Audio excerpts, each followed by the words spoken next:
예, 안녕하세요. 오늘은 8월 28일이죠. 월요일 아침입니다. 지금 시간은 8시 35분 정도 됐네요. 이제 여름왕국도 해제가 30일 날 나가니까 이틀 남았습니다.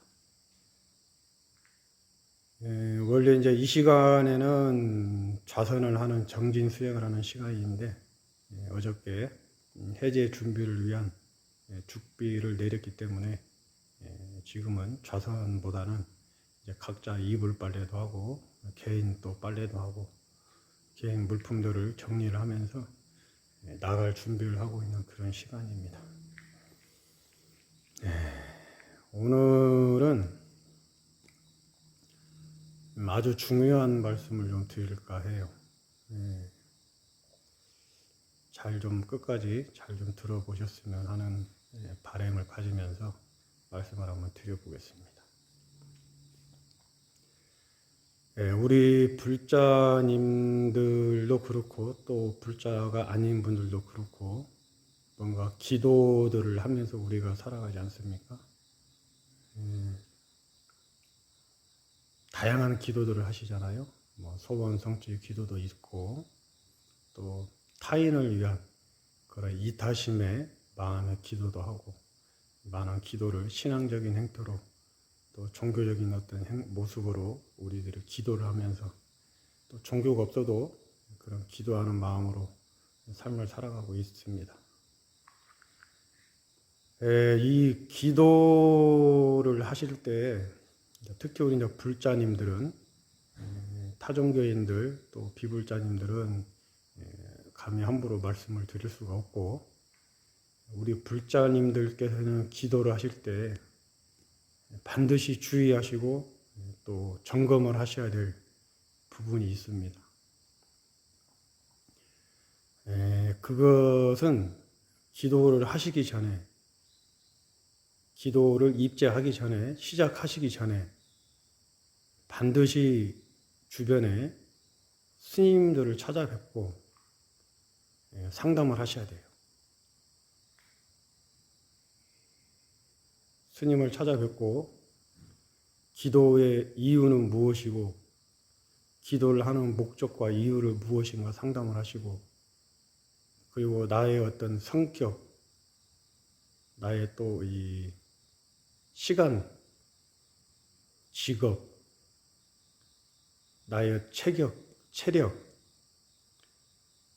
기타 등등 모든 것을 종합하고 고려해서 기도의 어떤 과목이라 하기에는 좀 그렇고 어떠한 기도를 해야 되는지를 결정을 하셔야 됩니다. 기도는 함부로 막 하는 게 아니에요. 그리고 기도를 입제를 할 때, 기도를 시작하시려고 할 때 반드시 스님을 찾아뵙는데 스님을 한 분보다는 두 분, 많은 세 분 정도 스님을 찾아뵙고 같은 내용을 한두 세 분 스님께 상담을 하셔야 됩니다. 그래야 실수가 없고 그래야 삿된 법으로 잘못된 기도를 하지 않을 수가 있어요. 내가 믿고 의지하는 스님께 상담을 하고 그 스님의 가르침을 따르는 것도 매우 중요하지만은 내가 믿고 의지하는 스님께서는 나를 너무나 잘 알기 때문에 혹여나 또 놓치는 부분에 어떤 부분들이 있을 수가 있어요. 그래서 나의 사정과 나의 성격과 나를 잘 아는 스님께 한번 상담 한번 하시고 또 나를 전혀 모르는 스님께도 상담 한번 하시고 그리고 이제 그 종합적으로 아니면 한 번 더 아쉬우면은 조금 더 미진하면 한 분 더. 그래서 두세 번의 점검을 거쳐서 그래서 그 스님들이 공통적으로 하는 말씀들이 분명히 있을 것입니다. 정법에 맞게 부처님 법에 맞게 바른 기도법으로 안내를 해드리는 공통의 어떤 분모가 분명히 나올 것이에요. 그 기도를 하셔야 됩니다. 그 기도를. 그렇지 않고 그 스님의 개인적인 어떤 성향에 의해서 하시는 기도 안내, 기도 방법이라든가 그리고 내가 혼자 임의대로 어떤 기도 방법을 선택을 해서 기도를 하시다가는 잘못된 경우들이 많이 있어요. 특히 정법이 아닌 사법, 삿된 법, 사법의 기도로 안내를 해드리는 것은 매우 조심하셔야 되고 유의하셔야 돼요. 그렇기 위해서 점검을 한두 스님께, 한 명의 스님뿐이 아니고 한두 분, 많으면 세 분 스님께 교차로 해서, 뭐 세 분, 두 분이 하시면 또 헷갈릴 수 있다 이런 말씀 하시지만은 그렇지 않아요. 반드시 그 세 분 다 정법에 대한 얘기는 반드시 하게 돼 있어요. 정법을 밑에 깔아놓고 이제 사법 얘기를 하는 경우도 있거든요. 그래서 반드시 세 분의 얘기가 공통된 정법 얘기가 있을 것입니다. 정법 분류에 정법 기도를 하셔야 돼요.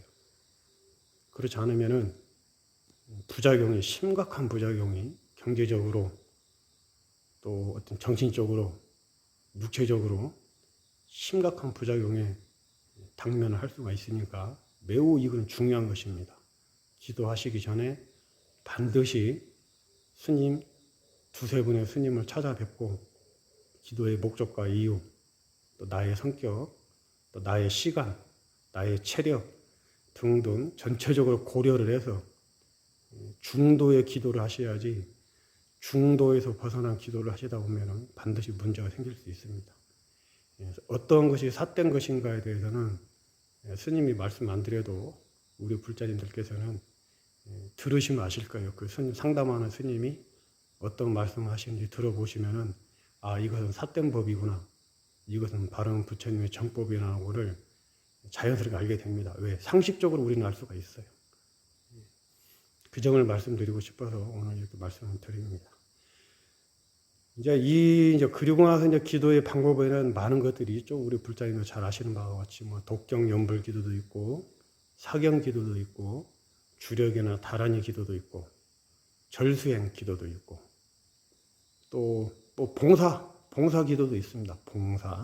봉사 기도도 있고, 조금 더 이제 근원적으로, 원론적으로 가면은 선방의 스님들처럼 좌선 명상 수행, 명상을 통해서 기도 수행을 하고, 명상을 통해서 기도를 성취하고, 그런 또 수행 방법이 있습니다. 다양한 기도 방법이 있지만은 나에게 맞는 기도를 스님과 상담을 하셔서 반드시 바른 정법의 기도를 하셔야 된다. 이 점을 강조를 또 한 번 드립니다.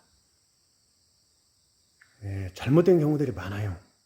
기도 안내를 잘못해주고 스님께서 또 믿었던 스님이기 때문에 이것이 잘못된 것인 줄도 모르고, 많지는 않아요. 그런 경우들이 혹 가다가 그런 경우들이 발생이 되기 때문에 미리 예방하는 차원에서 100분 중에, 예를 들어 100분의 기도분 중에 한 분이라도 잘못되면 그 글은 너무나도 후유증이 크지 않겠습니까? 그 한 분이 내가 될 수도 있어요. 그렇기 때문에 반드시 점검을 하셔야 돼요. 스님 두 분, 세 분 찾아뵙고 기도의 목적과 아까 말씀드린 대로 그렇게 해서 부작용이 없는 또 기도 성취를 반드시 할 수 있고, 또 기도 성취가 안 되더라도, 예를 들어서 기도가 내가 한 만큼의 성취가 안 되더라도, 성취는 못했지만 기도 과정에서 내가 수행이 되고, 기도 과정에서 내가 행복감을 느끼고, 기도 과정에서 나의 어떤 마음의 평안을 느낄 수 있다면 그 기도야말로 정법의 기도고 바른 기도입니다. 꼭 좀 유념하시고 명심하셔서 기도를 하셨으면 하는 바람이에요. 뭐 잘들 하고 계시겠지만은 주변에 또 안타까운 상황을 제가 목격을 했고, 또 안타까운 그런 일들이 기도가 잘못돼서 벌어지는 것들을 목격을 했기 때문에 이렇게 높아심의 말씀을 드리는 것입니다. 방법은 간단해요. 기도가 삿된 법으로 빠지지 않기 위해서는 스스로가 결정하지 마시고 스님 한 분이 아니고 두 분, 세 분의 스님을 찾아뵙고, 그 스님들이 공통적으로 하시는 말씀이 반드시 있어요. 우리 대한불교 조교종의 스님들이시라면, 특히나 대한불교 조교종의 스님들이시라면은 반드시 기도 상담을 하게 되면은 공통적으로 하시는 말씀들이 분명히 있습니다. 정법 얘기를 안 할 수가 없으니까. 정법을 얘기를 해놓고 이제 사법, 자기 어떤 개인 사적인 얘기를 하고 사적인 사리사욕을 취할 수는 있겠지만은 반드시 정법에 대한 얘기는 하게 될 수 있어요.